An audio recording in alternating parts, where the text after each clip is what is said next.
একটু পরেই আমাদের স্টেজের ব্যানার টাঙানো হবে ইনশাআল্লাহ। আমরা লক্ষ্য করছি আমাদের অনেক ইউটিউবার ভাইয়েরাও সকাল থেকে চলে এসেছেন। হয়তো আমরা যে মাঠটা করেছি এই মাঠটাতে আমরা আশা করছি আজকে রাতের মধ্যেই অর্ধেক ফিল আপ হয়ে যাবে। কাল সকাল হতে হতে পুরো প্যান্ডেল কানায় কানায় পরিপূর্ণ হয়ে যাবে। যারা আসতে চাচ্ছেন দূর দূরান্ত থেকে আপনারা সকাল সকাল চলে আসবেন। এত দূর থেকে এসে যদি আপনারা বসতে না পারেন আপনাদের কষ্ট হবে। যদিও আমরা প্যান্ডেল একটু দেখেন এদিকে বিশাল প্যান্ডেল করেছি, প্যান্ডেলের বাইরেও আমাদের আরও প্যান্ডেলের 4 গুণ বড় আমাদের মাঠ আছে।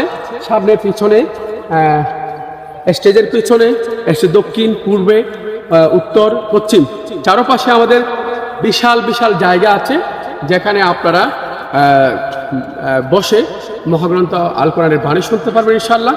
তাছাড়া আমরা এলইডি প্রজেক্টের ব্যবস্থা করছি।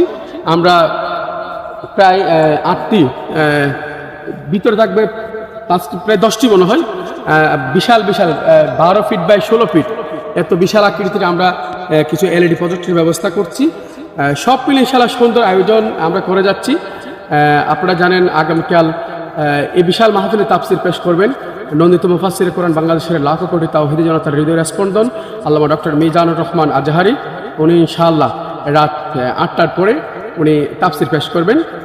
এখনো পর্যন্ত আমরা আলহামদুলিল্লাহ এতটুকু নিশ্চিত হলাম। এই বিশাল মাহফিল আমরা যেহেতু দূর দূরান্ত থেকে লক্ষ লক্ষ মানুষ আসবেন তাদের সুবিধার্থে আমরা রাত 10:30-এর ভিতরে শেষ করার জন্য আমরা সর্বোচ্চ ব্যবস্থা গ্রহণ করব বলে আশা করছি আমরা। কারণ দূর থেকে যে মানুষগুলো আসবে ওনারা যেন সঠিক সময়ে ওনাদের গন্তব্য ফিরে যেতে পারে। আর সকাল 10টা থেকে পোস্টারে উল্লেখিত যে বক্তাগুলো আমরা দেখতে পাচ্ছেন সকাল 10টা থেকে ওনারা তাফসির পেশ করবেন।